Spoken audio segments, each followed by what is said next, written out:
You're right, the Christmas tree has nothing to do with Christmas. It is merely a pagan prop. But what if I told you that the Christmas tree could actually be a clue of God's entrance into the world? Today we know a lot more about trees than we did earlier. One interesting fact is that trees communicate with one another. They send out signals when there is some threat that is approaching it. The other thing that a tree does, it absorbs all of the filth around us, for instance the carbon dioxide, and transforms it into oxygen, which we all need. And the last and very interesting thing that a tree does is when it dies, the leftover life that it has, it sends it out so other trees can benefit from it. Now it's interesting when we compare the tree with what Christ has done for us. Here all along, we have been trying to communicate with God and we have failed.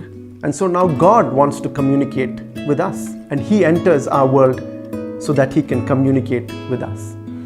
Now just as the tree absorbs all of the carbon dioxide and turns it into oxygen, Jesus comes, absorbs all of our sin and turns it into salvation. And then finally when the tree dies, it sends out its life-giving force so that other trees can thrive on that. Christ died for us. And it just didn't end like a bad dream with His death. He resurrected. And now that, through His life, we are able to live life abundantly. So the next time you see a tree, remember that it's not merely a prop. It can represent Christ's love. That because He loves us, He wants to communicate with us.